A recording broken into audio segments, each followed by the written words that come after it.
It's amazing to me in this day and age how many people still don't take their dating safety seriously. I'm 6'3". I can handle myself, but if I'm still out there dating, my own personal safety would be a priority. But it never ceases to amaze me how many people they don't do the basics of making sure they look after themselves, kind of doing basic checks, perhaps even just letting a loved one know where you are, where you're going to be, where you're going on a date, who you're with, sending a number, sending a picture of that person. Simple things, just 5 minutes beforehand can keep you safe. Doing the work that I do, I see it all the time. Even now in this day and age, even though we have incredible, technology at our fingertips, you can send a pin, a link, your live location to someone, have a little code word and escape word, anything. But I think these are things that we can discuss and more with my esteemed guest, who I think everyone knows at this point. It is the lovely Kirat. Welcome to the show. For everyone who doesn't know, of course, Kirat is the famous individual from Sweet Bobby. Thank you. And I know you've probably talked about this to death. So we'll try and take a slightly different angle. So as you know, these, for anyone who doesn't know, by the way, these are my Spark Conversations cards. They're a tool for your dates so that you don't feel like you're interrogating each other, because every playing card has a question on there. And it's a great way to just kind of spark a different conversation. So as is tradition, I'm going to ask you to pick 3 cards. Then I'm going to choose the question to ask you, okay? All right, so just pick any 3 as I'm riffling through. So that's 1. Hopefully it's not the same ones Paul had yesterday. Oh, okay. as does happen so often. It's crazy. Yeah, it's crazy. There's so many cards, right? Exactly. All right. Yeah. All right. Cool. Perfect. Right. So you hand them over to me, and Not peaked. You've not peaked. I like it. You're an honest individual. Okay. These do look different, so I'm going to choose one of these. Oh my God, the first one. Okay, actually, all 3 of these are really pertinent to you, actually. So the one that I'm not going to ask you, but I was very tempted to, until now, what's been in your biggest regret in life so far? So I'm not going to ask you that one, actually, unless you want to answer that one. But we could actually do all 3. Actually, as you wish. Let's do all 3. They're all great ones. They're all great ones. Okay, so first question then. Okay, until now, what's been your biggest regret in life so far? Being a good girl. In what way? Elaborate. Because I've always tried to do the right thing and right by people and give people the benefit of the doubt, and also like family-wise looked after people, put everybody else. So yeah, I think the good girl syndrome, in terms of I've always been like I'm rebellious, but for a good cause. Yeah. I've always been outspoken for a good cause, but respectfully, but never like rebellious in terms of doing naughty things. So I didn't leave home and change clothes back in the day. Yeah. And then my parents saw what I was going out in, and if they didn't like it, they just had to be uncomfortable with it. I'd rather they knew than they didn't. I let them know I had male friends and things. So but I think trying to do the right thing by everybody isn't always good for yourself. You've got to do the right thing by yourself, and sometimes it means like I wasn't ever a dater. I didn't really date people. I was brought up in the old school way. So I went that way rather than I try to honour those things. Gotcha. Have you ever read the book Dying to Be Me by Anita Morjani?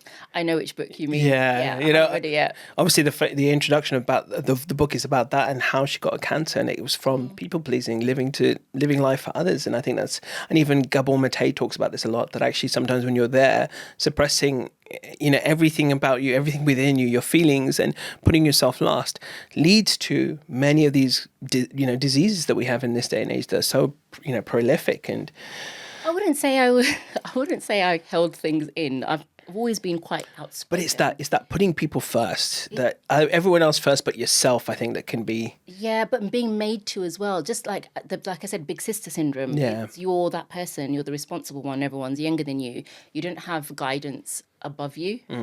My parents, first generation here.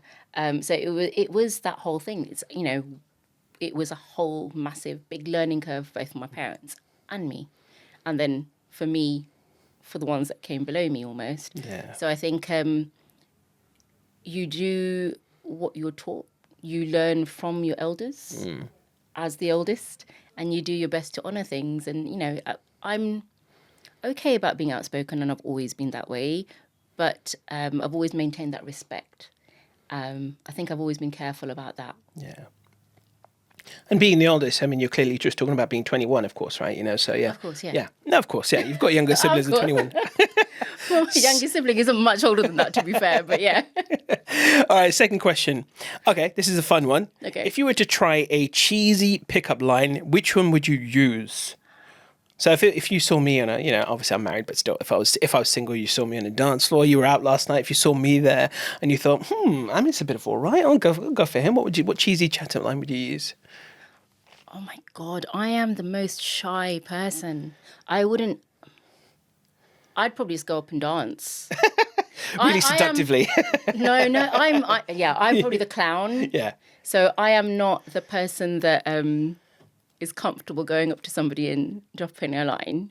That's never been my style. If I like somebody, I'm quite confident. But when my closest friends will know this about me. Yeah. When I'm totally blind to people who like me, who might fancy me or something, I just don't understand it. I don't pick up on it at all. I'm totally oblivious to it. We're doing some coaching today, I'm telling you. I know. I'm totally oblivious to it. I've become better now. Yeah. But if I did like somebody, I'm quite shy. But now, you know, I'd just probably go and dance with them. And generally, I just laugh and joke with them. That's me. Yeah. You wouldn't try a line like, your feet must be tired because you've been running through my mind all day. I do read a lot of them and think, that would be quite funny to use one day. But actually, I have a challenge for you, right? Just in life in general. Think of a line. I have a challenge for you in general, though. Like, I think you haven't lived till you've tried a cheesy chat-up line. I think you have to. It's just... there's one thing that I always say when I'm having a conversation, I'm getting a weird feeling. And I always do say, is this conversation going where I think it's going? And then I get a yeah or a no. Yeah. That's a good question, though, I think. That's a very good question. So that's my general line when I'm like, now I've learned to do because I'm so clueless. But... that's the line that I tend to use to understand if I can be a bit more or less. Yeah. I would try probably the running through the mind one. I think is quite a good one. No, I don't like that. That's been used a lot. Of course it is, but still, it's a classic. And then the other one is have a feel of this. Have you ever felt this before? It's boyfriend material. That's another one of my favourites. Do you know, we were at a festival once and the guy said to me, I don't know what, a guy in front of me who was being cheeky, he was quite younger than me, and he said something about his bum and he said, you can have a feel if you want. So I did. My mum and dad aren't going to listen to this, are they? But did you say his bum? Yeah, he said something. I thought you said mum there for a second at first. I was like, feel my mum. My mum and dad aren't listening to this. But but he said, I was with my friend and he was like being cheeky. And so I was like, bit whatever. And he goes, you can have a feel if you want. And he turned around and I did as a joke. Yeah. And he was like really shocked that I did. And I said, well, you said I could, so I had your consent. Yeah, I like it. So that's his chat line. I like it. I know, but then I don't think he expected me to do it. So I think it's a great one. I've done that many times before as well. Like if I've turned around or if I've spotted something and like, you know, someone's just looking at my arm or anything. You can touch if you want. Just say, go have a feel. Like, feel, you know, arms of steel. So if that's the kind of chat-up line thing I do. It is, Feel free, don't worry. It's like, you know, you can, I wouldn't say you can touch. That's a bit dangerous. But as in like, you know, it's chill. It's good. You can exactly. I like that. I think people are a bit standoffish these days with chat-up lines and not chat-up lines, but just being a certain way around people. I'm quite tactile and I find it really difficult. Yeah, I do say to people, it's a great way just to get yourself warmed up. Like if you're not used to it, I think chat-up lines are a great way to go, just to build your confidence. And you so long as you go with that expectation, it's probably going to bomb. Like, don't worry about it, but it's more about you. This is just you about training yourself. Yeah, just working in it. This is how I learned. I just learned and I started doing it. And I started with the easy ones like coffee shops and things like that with the baristas and, you know, anything like that. And then it would just gravitate. Then I would start, you know, with random people on the street, you know, but making sure my energy's right. So they know I'm not being serious and it's just playful. They don't feel in any way unsafe or whatever. So I think it can be as a good starter to get you warmed up. And then after that, I don't think you need it. You can just go up to people and say, hey, how you doing? Lovely to meet you. Oh, you know what? You got a great style, by the way. I think I'm already at that, like I've missed that chat-up line thing because I'm just that comedian first and people just know you can't take her too seriously. But then I'm quite, I'm I'm quite loud. I'll walk into a room and I'll be the first person there. Hi, everyone. Hi, this. That's me. So we're both same characters, right? Because you have to be. I say this to people. You have to be insane to work on radio. Yeah. Like you literally have to be out of your mind. And although I'm not exclusively an extrovert, but I do have a very strong extrovert streak. So I'm the same as you. If I go to a room, I'll first one to go say hi to people. Yo, what's like? I almost like walk in there as if like this is my room. I own the room. But are you like me? Do you want everyone in the room to be comfortable? So for me, if I walk into a room and it's just like you feel people aren't at ease or they're awkward, I am the icebreaker in that room. Generally, I'll find. Yeah. If I don't need to be, I'm happy to sit back. I'm I think if I remember correctly, Malcolm Gladwell calls it the maven. So when I'm with people and I'm with I know people, I'm the first one to say, oh, this is so and so by the way, and this is what they do, and oh my god, you should for example, I met someone recently, a young guy, he's only 25, and he makes these incredible protein pizza bases. Whenever I'm at the gym with him and anyone else comes up to me, my first thing is, hey, this is Pranav. He makes these dough bells. They're called dough bells, protein pizza bases. You have to try them, right? He's young and I want to help him market his business, but that's my first go-to as well. I'd rather than me getting into a conversation including him, my first port of call is let's get this person involved with him so they can chat and get to know each other. So that's the kind of how I go.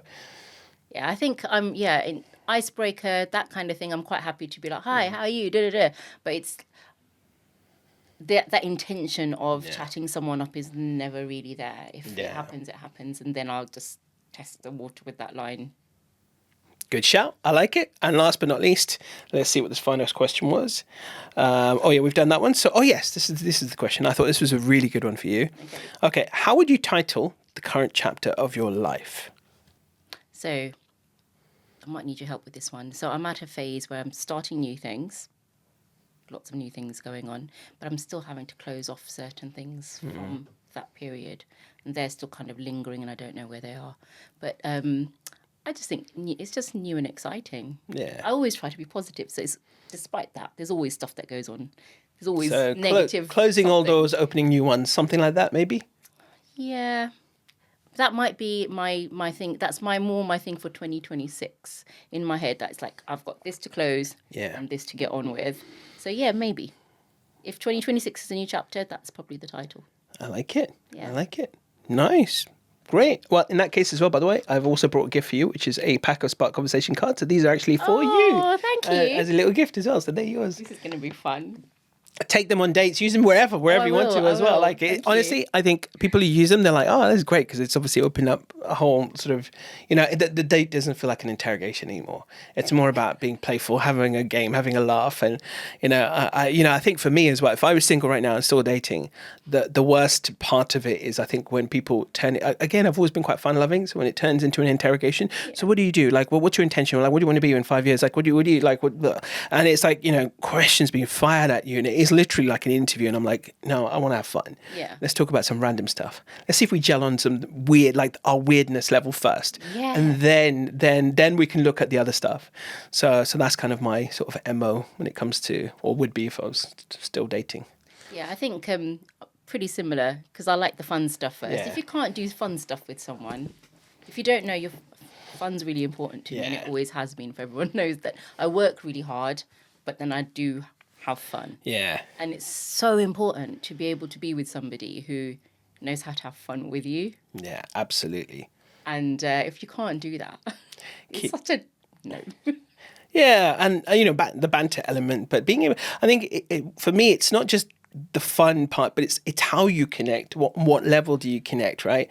It's like my weirdness and my wife's weirdness is probably at the same level. It took us a while to discover that though, but it's there, and that's one of the aspects that keeps our relationship strong.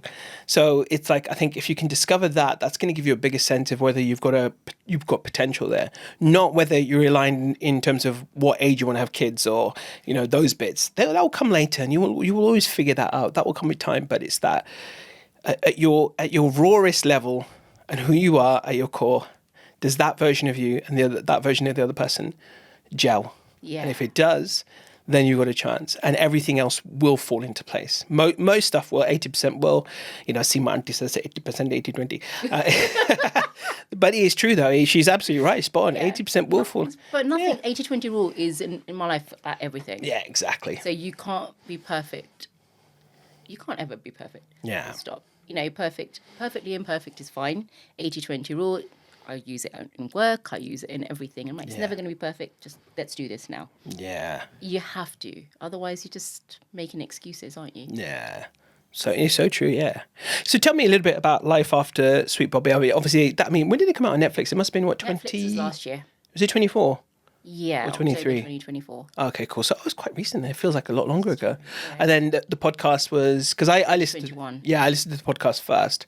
I think probably about 21, 22-ish. So 2021 it came out, It was the end, because we were recording that sort of the back end of COVID. And then we were recording it live as it was happening. So, which was really exciting. But that was, for me, the podcast was much more everything than the documentary.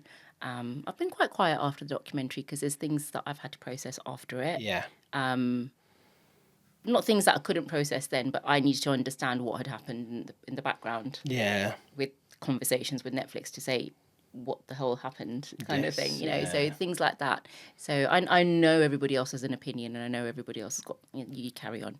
It's like, you carry on. To be honest, do you know what's really crazy? So I listened to the podcast, I think probably like late 21, early 22, right? So that's when I first listened to it, and I was like, whoa, this is like incredible. And then when it came on Netflix, me and my wife watched it, and I don't think she'd listened to the podcast at that point.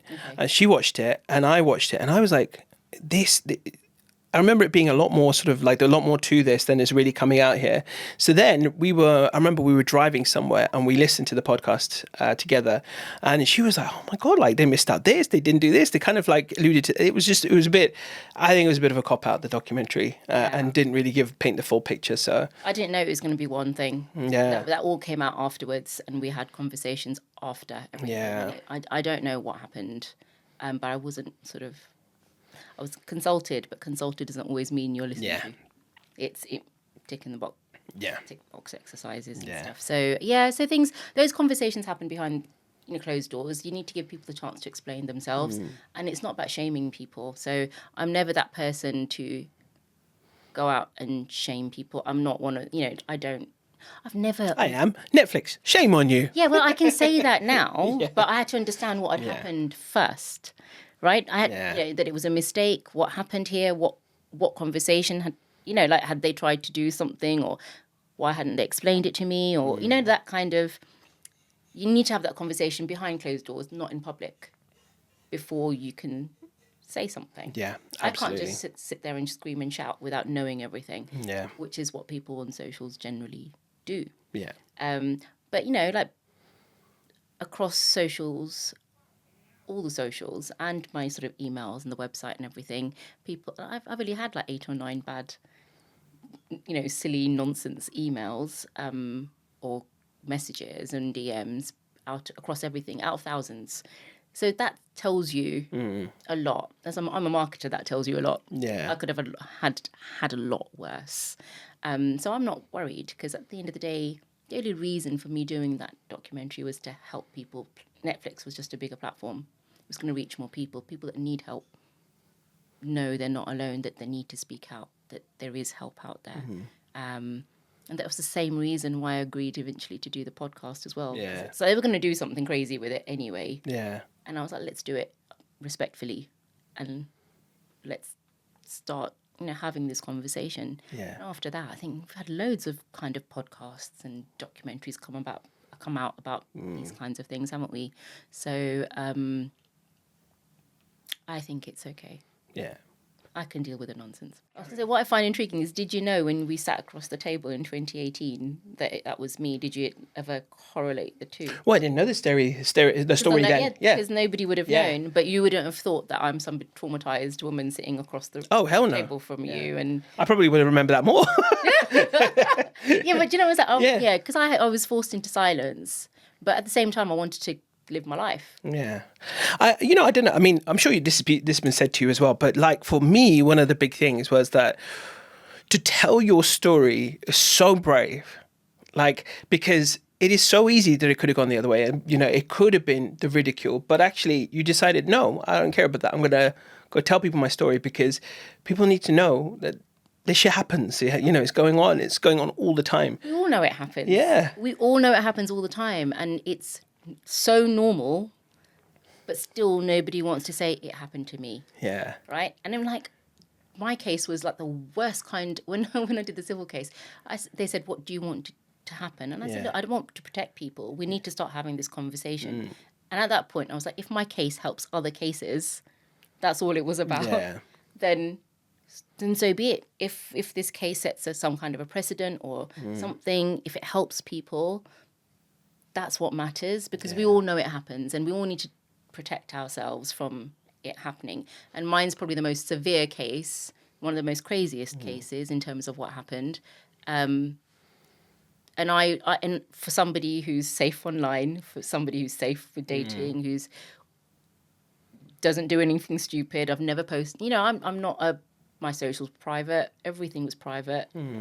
As a radio presenter, I've never even had a public profile, because I've never wanted to have one. So I'm such a private person in that sense. But it was just that it was somebody that was known to me. Yeah. That it was the situation. So it was a different situation, but just that it happens to people all the time anyway. Do you know, even since then as well, the amount of conversations I have with people, there's one specific one that stands out for me. Yeah.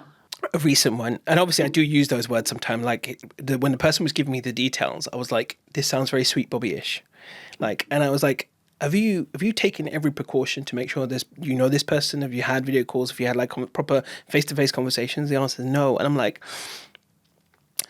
even though it wasn't necessarily a romantic relationship, it was like I'll tell you how it started. Actually, just give you a bit of detail. This person messaged me and said, "I've been speaking to this person, and we're not going out or anything, but I'm really worried this person's gone quiet, and I'm worried that something's happened to their health. They're in another country. This is happening." And they will give me all the details. And my first thought was, sounds very similar to your situation. So I tried to delve a bit deeper. Do you know this person? Have you had, contact with? So have you spoken to them? You've met them face to face. Have you do you even know who this individual is, et cetera, et cetera? As in, are they really a big part of your life? And they were like, no. And I'm like, why are you getting so involved with someone you don't know? Because that is one of the biggest routes you're going to land yourself in, trouble. Yeah. And I said to her as well, look, if you haven't, watch Sweet Bobby, because you will see some parity here between your stories. So I want you to just be careful, because I think the only person who's going to end up getting hurt is you. Forget the other person for a second. Like, you don't know this person. I feel for them, and I hope they're okay as well. But I don't know this person from Adam, so why are you worrying about them so much? Sweet. And and whoever the person on the other side, I've had conversations with them only on WhatsApp, and said, look, you're messing with people. And so, one, you can't be part of my platform if that's how you're going to conduct yourself. And two, you're messing with people's emotions. So please stop. But anytime anyone's mentioned that they're in touch with that individual, because people do ask me all the time, do you know this person? Do you know who this person is? Have you ever come across this person? I'm like, yes, no, whatever. But if that person comes up, then I'm like, 100%, stay clear. Yeah, stay clear. Yeah, I think so. And people forget my scenario was like nearly a decade. Yeah. And that obviously I knew the person. I'd met the person. Yes, yeah. I knew the person's family, and I've talked to a million people. I think literally for you it was a series of unfortunate events that just... Yeah. And the first 3 or 4 years, I really, he was engaging, but he was a married man. I was in a relationship. He got married, he got divorced, he got married again in that period. There was no intention, nothing like that. And of course, he called me sister, right? So there was never going to be that whole thing. Yeah. And I didn't fancy him at all.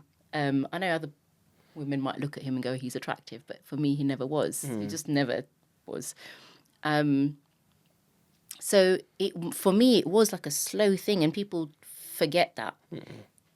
I wouldn't, in any other scenario, I'm not an online dating kind of person, and that was another thing that this person obviously knew. I am a very much get on the phone kind of person. And so the fact that we'd had these calls which hadn't gone through and all that kind of stuff, it was like, okay, we know who he is, and I've got his phone number. I've got, it was just, but again, I wasn't interested in engaging with that person. They were engaging with me. And I was being very cautious in how I answered because we had some family politics going on and he's from that side of the family. And you're like, all those little things. I was more worried about that side of things that I'm just going to maintain the respect. That's all it was about. But I didn't want to. And I kept saying to my cousin, why are you so involved? Yes, yeah. So what you're saying is the advice I was giving to her. Yeah. At the time, like, why are you so invested in this family? Why are you so invested in this guy? Yeah. So it was the same exactly as, Yeah. what you're saying. I've always been so cautious. I've always preferred to meet people, have a coffee, see where it goes. Yeah. Or just generally go from friends to whatever once you know somebody. Yeah. And what's crazy about this particular instance as well is the conversation started with her saying, before you judge me for this, please know I'm an intelligent person. I know how to, And I was like, sad. Yeah. And I was like, how do I say this now? Because you've already kind of pre-qualified this in yourself. And I don't want to make it sound like I'm trying to treat you as dumb. I'm just trying to make sure that you protect yourself as best as you can and that you are not opening yourself up to a world of hurt by, engaging with this person that you've probably never met, which I'm pretty sure that the details were they'd never met. I don't know if it ever got to a video call or anything like that. I have no idea. I can't remember off the top of my head. But I do know there was a lot of scope for there being a lot of deceit going on. Well, when my stuff started, we didn't even have video calling much, exactly, right? So, yes. It's very easy for people to say, now, did you not video call? But you're talking about 7 years later when video calling became a thing. Yeah.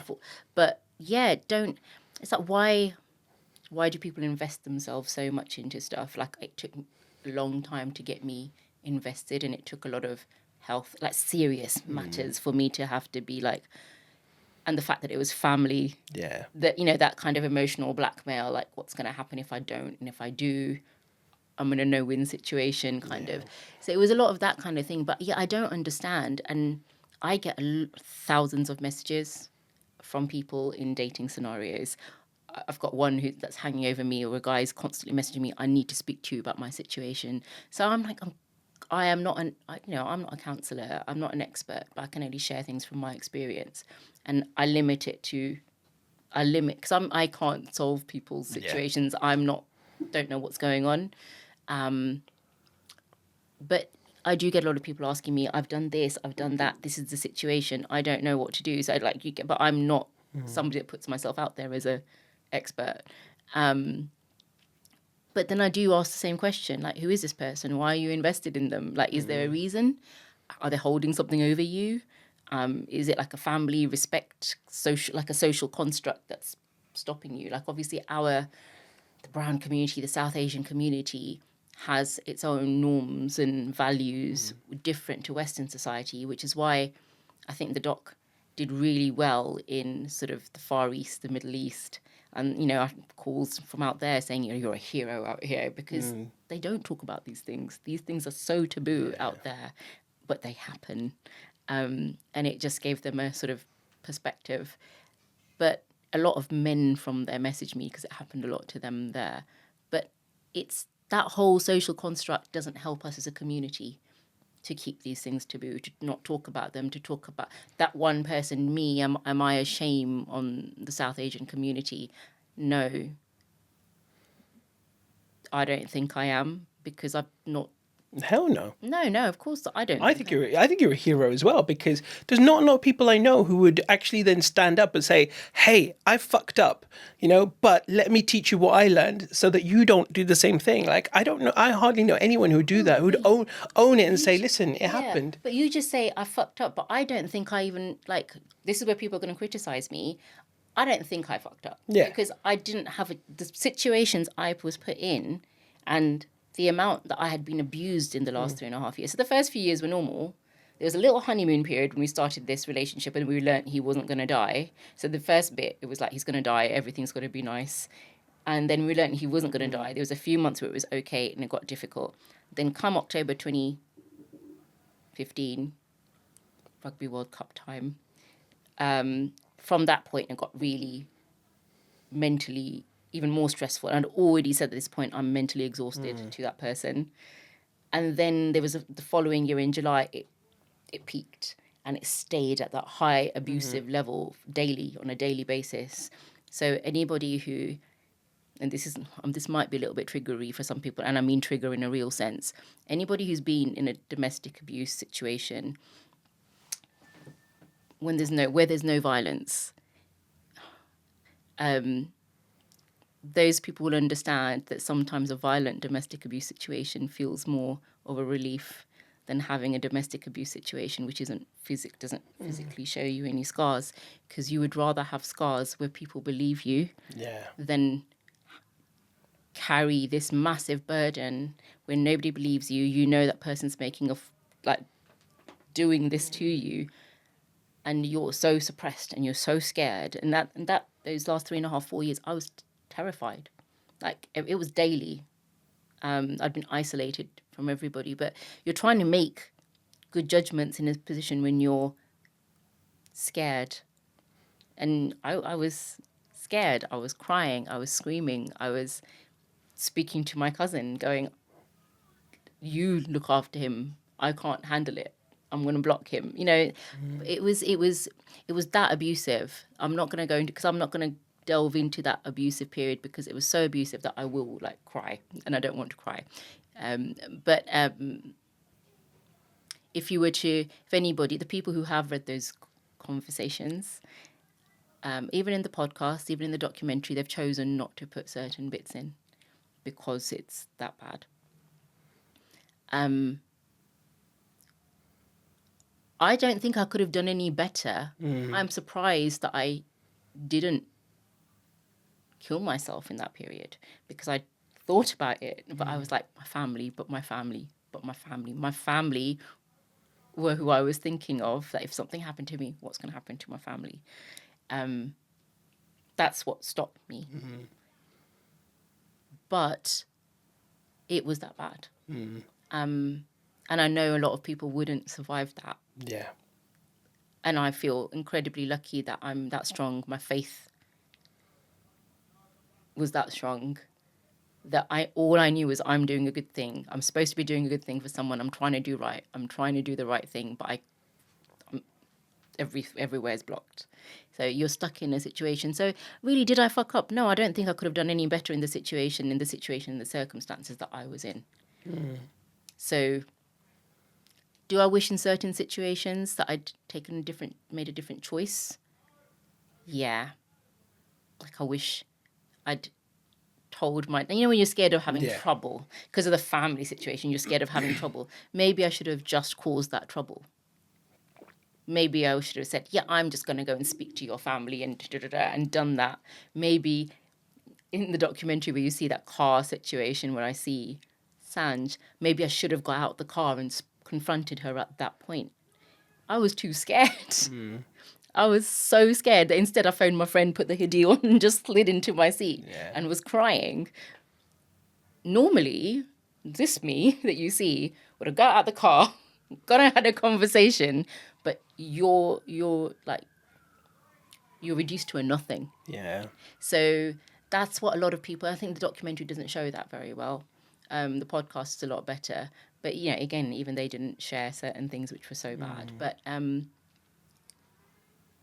so when people say, well, you fucked up, well, I defy anybody to behave differently if you walked my shoes in that period.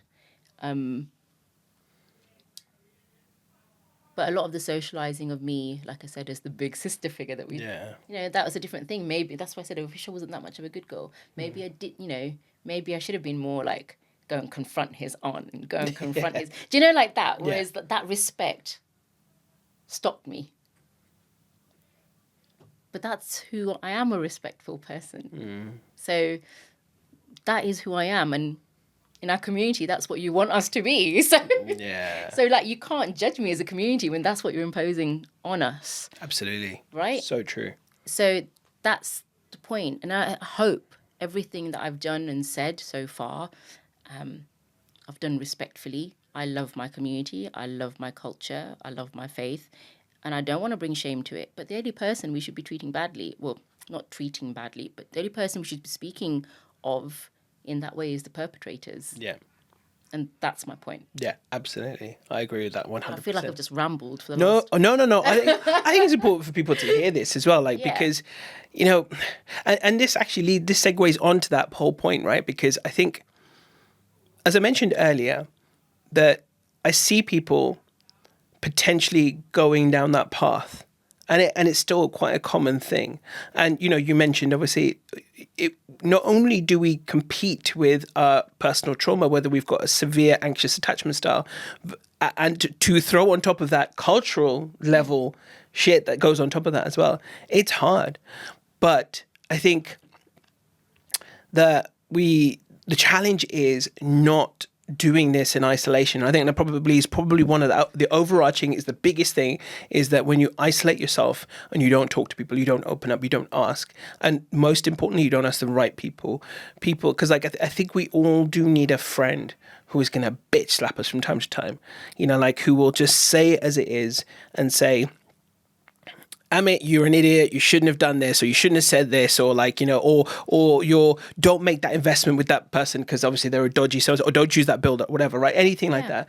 And this is where like having communities like, what Zamia has, like professional Asian and stuff like that, is great because you can, if you want to like find a builder or something, I'm just throwing something else out there, completely different topic, but if you want to find a builder, at least you're getting a recommendation, right? You're getting someone saying, oh no, I've used this person 100%. They were great. They're really good. They tidied up, etc., etc. So you kind of have that to go along with.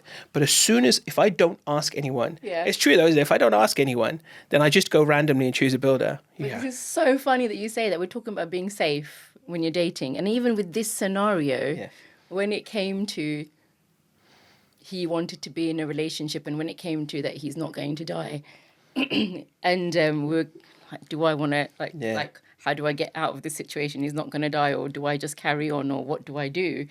Because I was in this situation like he's not going to die. Now I've what the hell kind of thing. Yeah, just like whoa. But then like we had this thing in our community, and this is where I was to talk about being good but still rebellious, because I didn't agree to rishte. Yeah. My parents want to kill me probably now. But I didn't agree to rishte because I was like, I don't like being shopped for. Yeah. So I was always outspoken in that way. I don't want to be that person that's shopped for. I don't want to sit in a room and people look at me and talk to me and be like, yeah, you guys go off and talk, or exchange numbers and talk, and you're forced to. And it happened. It was imposed on me a few times, and it was like a disaster. Hilarious disasters, mostly, because I've got good anecdotes from those, to be fair. But I've always said I don't want to be shopped for. Yeah. And I think dating apps are exactly the same. You're being shopped for. You have a shopping list, you have a wish list, and you're going through, and actually you might, as you're shopping, you might go, well, actually it's just seen that, I might like that as well, and might like that bit of that as well. It's that. And I've always wanted something real. Yeah. And then with Bobby, it came to this scenario where it's like, he's vetted. He's a vetted person. He's from our community. He's in the family. He's known. He's this, he's that. I've spoken to a few people and I'm like, yeah, good family, good this, good. Everything's good. That was the one thing I never wanted to do. And I was like, maybe I was being made to feel, and I started thinking it myself, that maybe I've just done it wrong all the time. Maybe I've been stubborn for the wrong reasons. So I started doubting myself. I was being gaslit, obviously. Yeah. But like you say, again, that vetting procedure, even with this person, I did it. My community was the vetting procedure, but then my community is the same to judge. Yes. Yeah. That's the problem with our community. Yeah. No, I get that wholeheartedly. So come on then. All right, let's talk about it, because there are so many people who are probably in this situation right now and probably are quiet.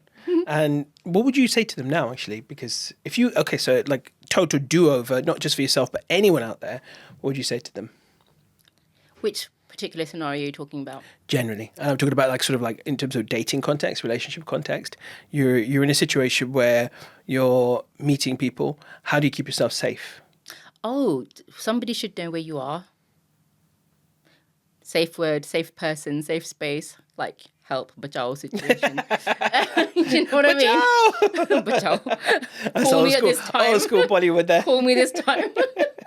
like call me, check on me. Like just call me after like 15 minutes to make sure, Yeah, that I want live. to do that. Yeah. That live. Oh my God, there's a situation. Yeah. Oh, sorry, I have to leave. But again, like meet in a public place, do like a coffee or something first.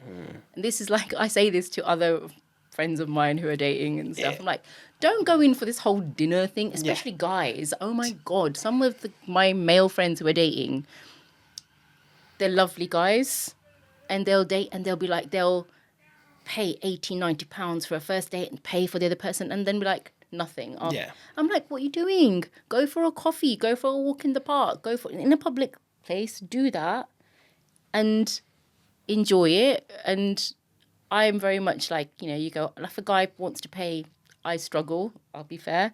Because I'm quite protective in that way, because I feel like, if you pay, that means we have to have another date and I have to pay the next one.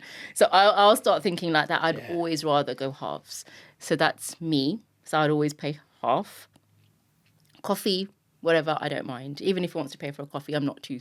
Yeah, coffee, who no one's going to care, right? It's like no one cares, right? A lot of my first dates were just coffee dates. And then even with my wife, it was just a walk in the park. Yeah. We went to Black Park. We had a great time, great first date. And of course, the rest is history. But, I did something right. That happened to be something right.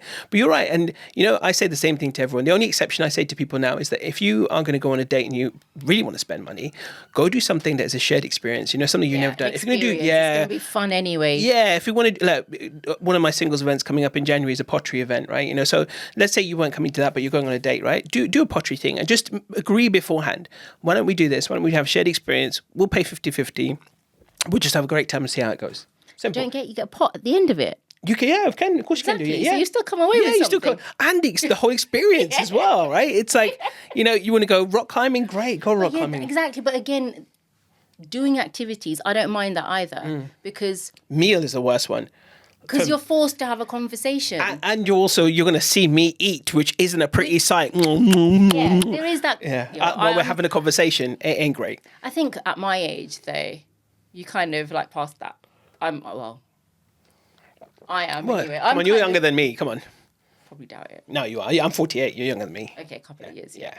But it's that whole... I think I've always been not very self-conscious in that. But like, we came in here and you haven't really seen me. Like I was like, yeah, do I look okay? Do I look okay? I've not checked myself in it. Lots of my friends, especially in the media world, right? We all do check our supposed to. Yeah, of course. We're supposed to check ourselves. I am not that person. And that's a great thing about radio, though, and they just come in dishevelled. It's all good. Yeah, that is. But except for like these days, radio, sometimes you have to take pictures there as well, don't you? Course, yeah. I mean, I learnt my Gary Sandhu came in randomly while I was doing a show, and that day I was so windswept, rain-swept, and I was told halfway through my show, oh, there's an artist downstairs you need to interview. And I was like, okay. In walked Gary Sandhu in his heyday, right? Yeah. And he was like, selfie lady. And I was like, oh. After that, I've just made a bit of an effort. But yeah, that's why I did radio before social media. I've been doing it that long, right? So... yeah, but I am not that person generally because I've never been that person who, as my friends know, I go out to have a good time. I don't go out to pull. I've never been on the pull. That's just not my style, which is also makes dating a little bit awkward. Like I said, I'm not that person who's got my eye out for a good-looking guy in the room and needs a wing person. I'm not. I'm like, hey, what we doing? Let's have some fun and that. So. Doing an activity is really helpful because you get to have that banter as you look at your thing. It's that you're not necessarily making eye contact all the time. So you're in a comfortable position where you can, it's as much or as little as you want to give, but it's a shared experience and you can talk about the experience. Yes. And then drop in little bits of the conversation as you feel comfortable. Or take some spark cards on a coffee day as well. Yeah. Oh God, shameless plug. Here you go. Sparkconversations.shop. Yeah. But yeah, I mean, I had a really heavy conversation with someone the other day. It was the first conversation and I was like, I had to actually say, dude, can we lighten this up? Yeah. I'm okay saying that. Oh, hell yeah. I'm absolutely fine saying that. Yeah, I would say to you as well, like if I go to, like if I was going on a date or even just generally I'm meeting up with someone, like maybe I don't know them that well, but it's for a networking or, business opportunity, I still want to just have a laugh first. Yeah. Like, that can come later. Don't worry about that. Let's just... It's always about having the laugh first. Yeah. You need to know you can laugh with that person. Yeah, absolutely. And you need to know it's a genuine laugh. And I need to know that people are okay with me being stupid and silly as well. Like, that's how I am. I do know when to rein it in. Like I said, I'm quite respectful in the community. Yeah, well, I'm very cultured and very sort of all of those things. I know how to behave in different situations. But with my person, I want to be able to be looking across the room and be like, you think what happened there? You know, you want to have that eye contact. You know what you're instantly saying to each in the room if you feel, even if you're not standing next to each other. You know, that whole thing. I'm glad my wife is not here right now, because if she was here, she'd be like, he does not understand my cues at all. But that's your thing. It is our thing now. It is part of our running joke. It's like and there's been some really obvious examples where I've not picked up on her cues, and you know, like, and rightfully so, she's lambasted me afterwards and said, "What the hell, dude? I couldn't have made it any more obvious." But you know, like with my wife, I'm not in coach mode; I'm in bloke mode, and so I am a typical dumb bloke when I'm with her, sort of thing, right? So some of this intelligence just falls out of me completely, like when you're together as a couple, as a partner, and so yeah, that's just life. But we do laugh at it as well. My work me and my personal me is very different. Yeah. And when people see work me, and this is like before the podcast, that people who work with me on a daily basis know exactly what I'm about. You don't mess with me when it comes to work. I'm very straight. Like I do crack the whip, but I also reward people that work with me and for me, and when we complete a project. And it's important that we have fun as we work, but it's important that we stay focused on the task. So that's work me. When I switch work me off, it's a whole different me. And with my closest friends, it's the dumb me. Yeah. Right? And if you put the closest people to me and my work people together who haven't seen both, they're just like, what the hell happened to you? But I am that person. And I used to work, my first job when I graduated was in a bank, and I wasn't like a retail, I was in business.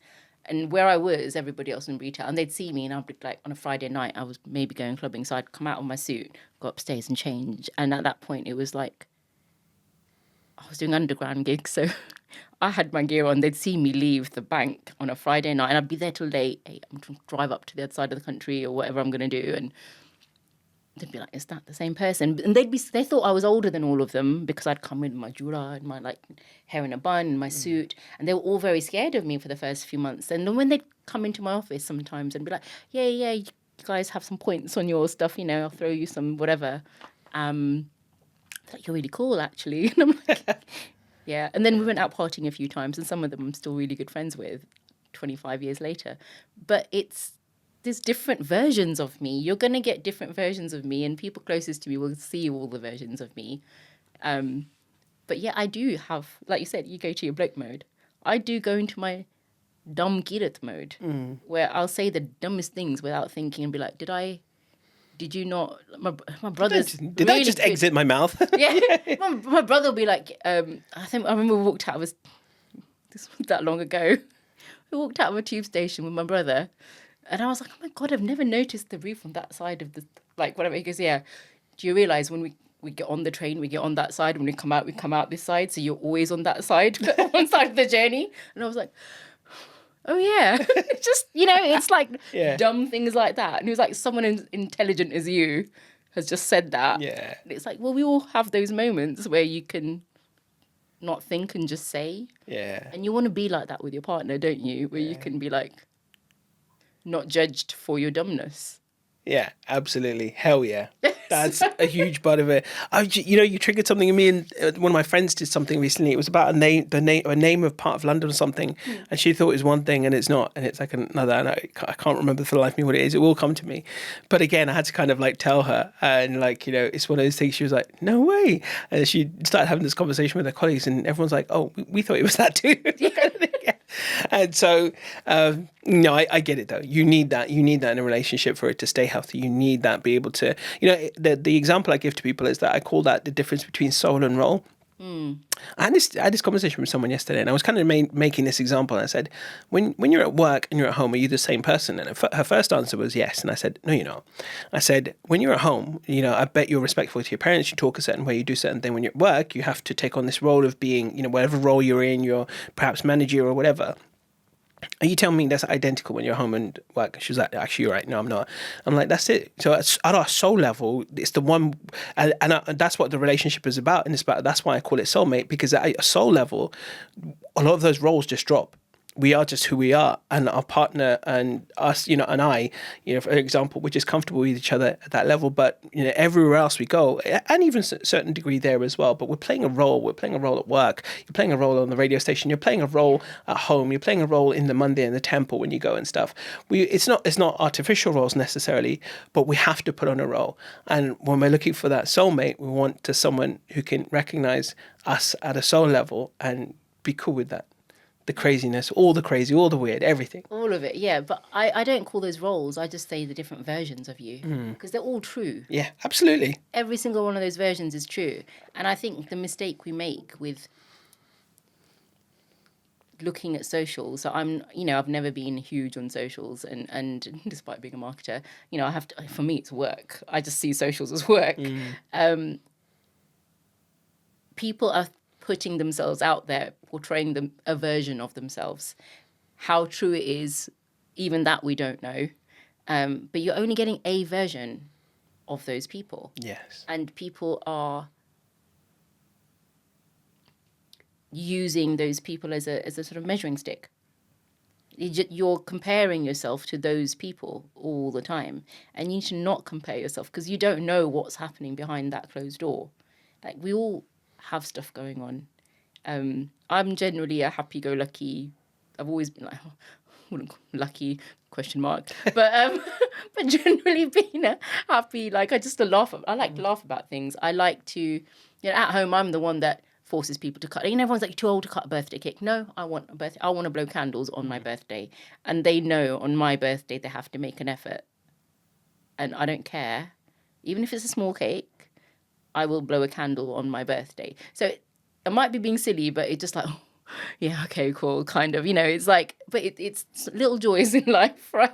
It's not silly at all. I want my birthday wish. I think it's a beautiful thing. You don't want yours. That's your problem. I want my birthday wish. That's a beautiful thing. So small things like that. I'm always like about finding the joy in things. But there's always rubbish things in everybody's life. You have your good and bad always comes alongside one another, right? And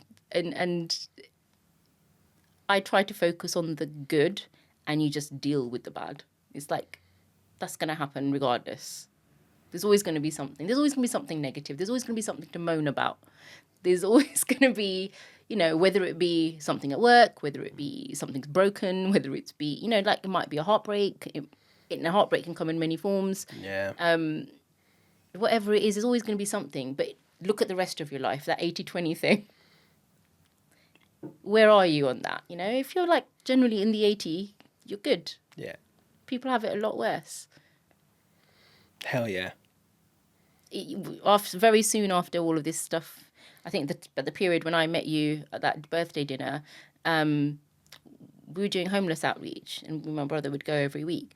And that always, no matter what I was going through at that time, and I know I was going through a lot, that always put you in your place.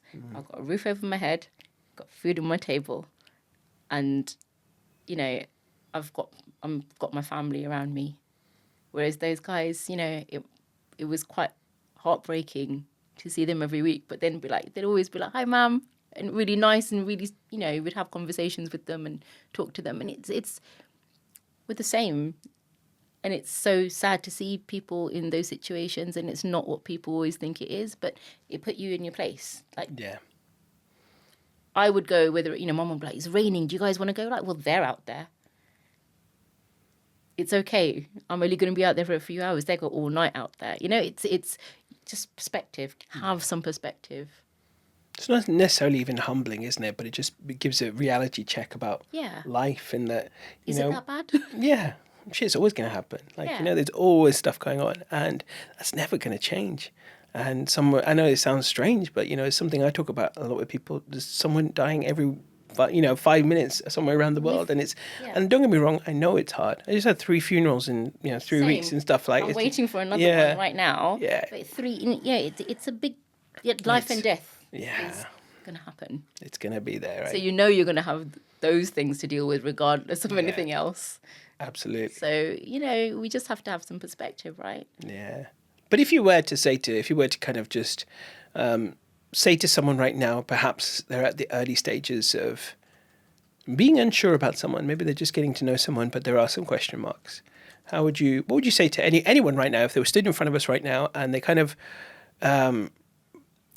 let's put it this way, you see there's potential that they could go down the wrong path on this one, or path that could lead to a lot of hurt, what would you say to them?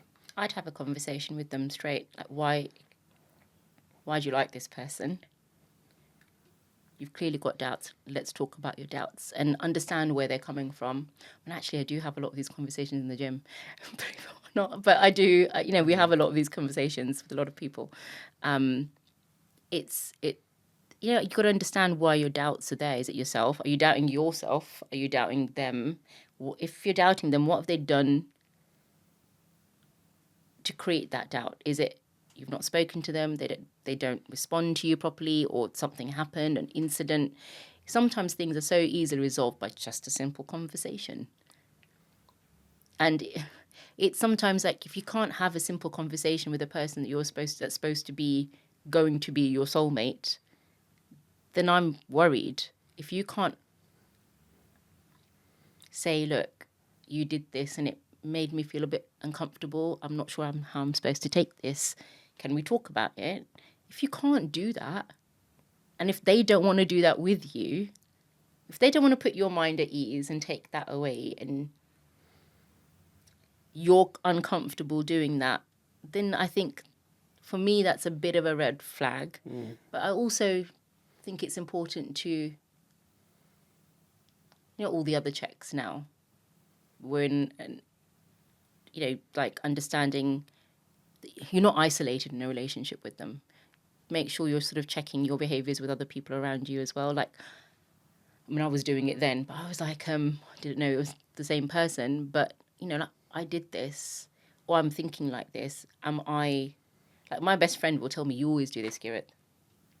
She'll say to me, this is a habit with you. You always start doing that. You're good enough, or, because I'm like, nah, I'm not.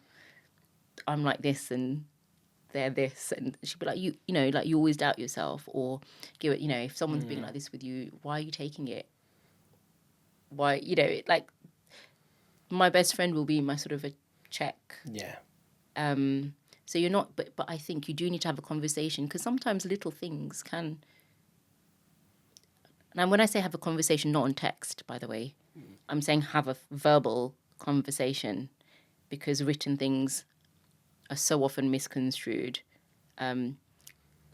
Remember, you always read things in the mood that you're in. So that's a good point. That's a good shout. Say that again.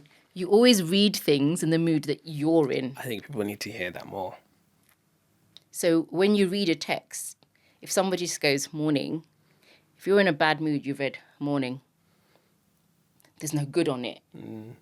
Whereas you're in a good mood, it's like morning, right? So you read things in the mood that you're in. So things that are written sometimes can be misconstrued. And if you're feeling in a bad way because you had a bad day at work, or something happened at work and you've read something and you've misread it and everything's falling apart now, that might be your mindset in that moment. Yeah. So have a verbal conversation. And I think that's so important. We don't do enough of that. Everyone's so quick to text. But there's so much potential for things to go wrong in those situations, misunderstandings to happen. Like I said, I'm a very tactile person. So touch, talk, sensory stuff is really, and we'll talk about sensory things for babies and non-sensories. We're human. We all need sensory stimulation. So sticking to text isn't great. Sensory stimulation isn't scrolling your phone. That isn't, you're deadening your senses that way, right? So that conversation is really important. If you can't have that conversation safely or sensibly, that's a red flag for me. Yeah. That really is a red flag for me. It's a big one. Yeah, if you can't have a civilized conversation about just about how you're feeling, Because you're not accusing them of something. You're saying, this happened and I felt this way. So you're not putting it on them. Just say, I didn't like feeling like that. I'm not sure why, or you did this and I think I felt like this because, I don't know, but I'm not sure why you behaved that way. Or, you know, and they might just say, I had a really bad day. I'm so sorry. Didn't realise I did that. Okay, you've diffused the situation. Monitor it. Maybe you've diffused it once. If it happens again and again and again, don't you give yourself 3 strikes and you're out. Yeah. You know, have those things in place. I don't know about you, but I'm quite emotive with my messages as well, in terms of like with using emojis, right? Yeah. I want to convey that it's a happy messages. Yeah. It'll be like 8, not just one, like 8 or 9 emojis to go along with it, because that's how I communicate, right? I am visceral, quite visual, and that's how I sort of do. But you're right. But people can miss, you know, it's easy to do that as well, isn't it? It's very easy to even face. Even then, a little joke can get misread or misinterpreted. Again, you know, based on your own mood, they might say something and be jovial, and you'll be like, oh no, but that wasn't meant to be. Yeah, exactly. It's so true. I always say, look, you cannot build a relationship over text. Don't even try. In the beginning stages of a relationship, there's only one purpose of texting, and that is to set up the date and arrange and meet. And like, you know, like you message me and say, okay, I'm on my way, right? Like that type of thing. That's all it's for. It cannot be used as a tool to get to know each other, because you will just end up fraying the relationship completely. It just does not work. It will fail 100% of the time. Well, okay, let's say 80 to 90% of the time it's going to fail. It's only the exceptions to the rule where it does work out fine. But often that's what we do. We look at the exceptions and we think that should be us. And I'm like, no, that is the exception. But here is the kind of standard way of doing it, you know, or a safer way, a more practical, more pragmatic way of doing it is meet, like sort of talk, video call, meet, go on a face-to-face date, go for a walk in the park, go somewhere public though, but don't take risks. I was with somebody a couple of days ago, and we were talking about the good old days of how, because I was talking about something at university and how we had to meet people, and you had to actually talk to people and set up dates. Oh, my friend fancies you, or like that, you know, that whole thing. Proper. But you had to have that engagement somewhere to be able to do that. And they're like, I wish we didn't have dating apps now, because I would have loved to experience that. That would have been such a nicer way of meeting people and actually meet, you know. And I was like, you can do it still. You don't have to use a dating app, or you don't have to. You just gotta go out there and. But I just feel people are become so poor at communicating these days. Definitely. Do you know, this is why I've built the community I have, because like the WhatsApp group's got 800 single people on there. And the thing about it is, I wanted it to be a community. And the good thing is as well, there's loads of plus sides to this as well. People actually sharing information with me. So if someone is being a little bit like, you know, dodgy, then at least I know. But also as well, it's just the bigger thing, the bigger picture was, look, you're not in this alone. We're there. Let's not screw each other over. Look, we're all in this boat together. We're all in the same spot. It doesn't matter who you are. We all put our trousers in our leg on our right and then our left or whatever, right? We're just all human beings. We're all fallible. But at least together, we can help make this journey a little bit better and, you know, do the fun events that I do. Like we've got pottery, we've got paddle coming up, we've got a games night coming up, and, you know, all sorts of stuff in the pipeline, because it's in those rooms and those places where, you know, you can drop the facades. You don't have to go on an app. You can actually meet people in person, have fun experiences. I hope you meet someone, but if you don't, I want you to walk away with a really beautiful memory that you tried something new. Like we're doing paddle again, right? You know, paddle's become a huge obsession of mine. So I'm doing another paddle event, and that's one of my favorite ones now. And I'll probably be a staple. I may even do it for my birthday and have a paddle party. But I love it because, you know, what it does, like an advantage of something like that, it brings all the sporty people together. So you've already got something in common. Exactly. Yeah, and you're going to have, the ice is broken, you just go have some fun, have a game, challenge each other, see if you can beat each other. But what a perfect way to start a relationship in that form and that fashion. And so it's, you know, I think that, and that's for me, that's the big picture of connectation. It's less, get rid of all the bullshit. And apps are fine. There's just a tool. But ultimately, I think if I was dating right now, that's how I'd want to meet someone. Yeah. I think for me, like music is a big thing for me. Music, arts, culture. Yeah. I always want someone that's going to do those things with me. Like I said, I was at a method last night till, you know, and it's not a rave, but I do that too. And somebody said to me, yeah, we're told to it. I find that really hard at our age. I do find it really hard, guys. roughly my age. Oh, that would be me though. Like if I was single right now and you said to me you're a raver now, I'll be like, no. Yeah, but I'm not saying do it every night. No, of or course, once a yeah. week. But occasionally let's go to a No, rave, definitely, I right? get So it. I'm that person still. Yeah. But but the mindset is like we can still do it. Yeah. Like I'm not too old. So my mindset was, as soon as someone says to me, "Oh, we're too old to do this," I'm like, don't speak for me. It's like, it's like that. I feel like, don't tell me I'm too old, because I don't feel it. And I want someone to match my energy. Because otherwise I'm going to drive you insane with like, let's do this, let's do that, let's do this. So that's me, right? Yeah. Not that I don't have like chill nights. Of course I do. But I do have high energy. But yeah, so I think dating at our age is a lot harder. Yeah. Ladies and gentlemen, she says high energy. She got in at 3 a.m. and went to the gym at 7. Yeah. Hey, listen, we'll round off and do you want to just tell everyone, like right now, where can they, I guess actually we could tell everyone where they can catch your show and stuff and how they can hear you and maybe even connect with you as well. Where would they do that? So I do Desi Radio on a Thursday between 4 and 6. So it's a Bhangra drive time, and it's a bit, for a Punjabi station, it's a bit wild with me. So Nice. it gets a bit ravey towards the end. Actually, Sure. It all gets Yeah. So yeah, you can. I bring sort of a different vibe to the Punjabi show. We do it in Punjabi and English. So do that, and then you can catch me. Have a website where we've just given out safety advice of people in those situations online. There's help lines, guidance, and you can email me there if there are situations. If I can signpost you to the right places for help, we'll do that for you. So that's just kiratdasi.co.uk. Perfect. So that's having an update shortly, but the information's there. Well, can I be the one to say thank you so much for taking the time out today and coming on the Feel Inspired podcast? It's been a real pleasure. Honestly, I really appreciate it as well, because I think people need to hear it. That reminder. Thank you for having me. And thank you. Thank you for being so candid, so honest, and just being you, being who you are, and just telling people. And the people that it grates. Yeah. It's okay. It's okay. Yeah. I don't think it grates that many people, really, to be honest. And they're the ones you're not really.